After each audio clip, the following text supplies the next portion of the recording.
নমস্কার, আশা করি সকলে ভালো আছেন। সুনন্দিতা রান্নাঘরে সকলকে স্বাগত।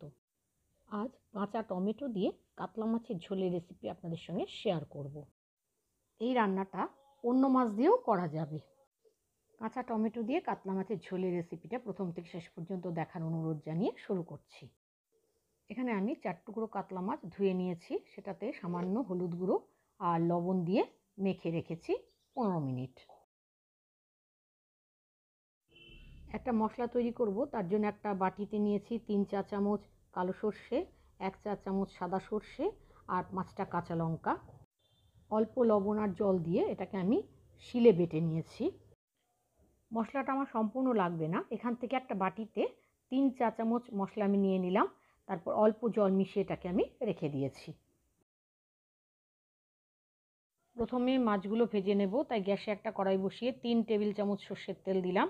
তেলটা ভালো করে গরম হলে আমি প্রথমে দুটো মাছ দিয়ে দিলাম। এই মাছ দুটো দুপিঠ ভেজে তুলে নেব।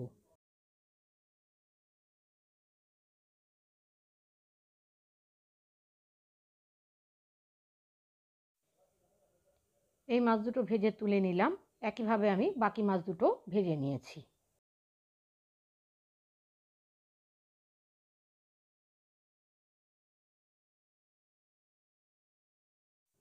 মাছগুলো ভেজে তুলে নেওয়ার পর কড়াইতে যে তেলটা ছিল তার মধ্যে ফোড়নে দিয়েছি 1 চা চামচ কালো জিরে।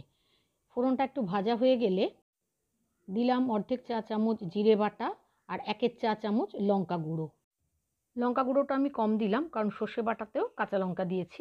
ঝালটা আপনারা স্বাদ অনুযায়ী দেবেন। আর দিয়েছি স্বাদ অনুযায়ী লবণ আর সামান্য হলুদ গুঁড়ো। সমস্ত মশলা একটু মিশিয়ে নিলাম। গ্যাসের আঁচটা কিন্তু এই সময় লোতে রাখতে হবে। মশলাটা ভেজে নিয়ে আমি এখানে দুটো কাঁচা টমেটো ছোট ছোট টুকরো করে কেটে রেখেছি, সেটা কড়াইতে দিয়ে দিলাম। কাঁচা টমেটোটাকে মশলার সাথে খুব ভালোভাবে মিশিয়ে নিয়েছি। গ্যাসের আঁচটা কিন্তু লো রেখে কাজটা করতে হবে। 1 মিনিট নাড়াচাড়া করে নিয়ে সামান্য একটু জল দিয়ে দিলাম। তারপর গ্যাসের আঁচটাকে মিডিয়ামে রেখে কড়াইটাকে ঢাকা দিলাম, টমেটোটা যাতে একটু সেদ্ধ হয়ে যায়। 4 মিনিট বাদে আমি ঢাকনাটা খুলে নিলাম। আগে যে সর্ষে কাঁচা লঙ্কা বাটাটা সামান্য জল মিশিয়ে রেখেছিলাম সেটা এখন কড়াইতে দিয়ে দিলাম, আর মশলার বাটিটা ধুয়ে অল্প একটু জলও দিয়ে দিলাম। এবার সর্ষে বাটাটাকে মশলার সাথে খুব ভালোভাবে মিশিয়ে নিলাম। তারপর আরও কিছুটা জল দিয়ে দিলাম। এরপর যে মাছগুলো ভেজে রেখেছিলাম সে ভাজা মাছগুলো দিয়ে দিলাম কড়াইতে। আর ভাজা মাছ রাখার পাত্রটা ধুয়ে সামান্য জলও দিয়ে দিলাম। ঝোলটা যখন ফুটে উঠেছে তখন কড়াইটা আমি আবারও ঢাকা দিয়ে দিলাম। 1 মিনিট বাদে ঢাকনা খুলে মাছগুলো আমি একটু উল্টে দিয়েছি। তারপর কড়াইটা আবার ঢাকা দিয়ে দিলাম। এবারে 2 মিনিট বাদে কড়াই ঢাকনাটা খুলে নিলাম।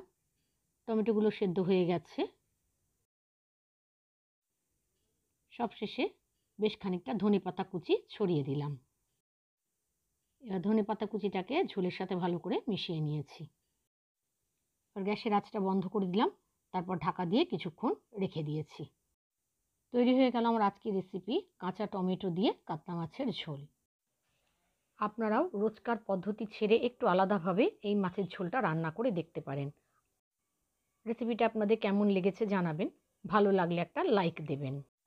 আমার চ্যানেলে নতুন বন্ধু হলে চ্যানেলটা সাবস্ক্রাইব করে পাশে থাকা বেল বাটনটা ক্লিক করে দেওয়ার অনুরোধ রইল। যারা ফেসবুক থেকে দেখছেন তাদের আমার চ্যানেল ফলো করার, আর যারা ইউটিউব থেকে দেখছেন তাদের আমার চ্যানেল সাবস্ক্রাইব করে পাশে থাকা বেল বাটনটা ক্লিক করে দেওয়ার অনুরোধ রইল। আজ তাহলে এখানে শেষ করছি। আবার আসবো নতুন কোনো রেসিপি নিয়ে। ততক্ষণের জন্য সকলে ভালো থাকবেন, সুস্থ থাকবেন। ধন্যবাদ।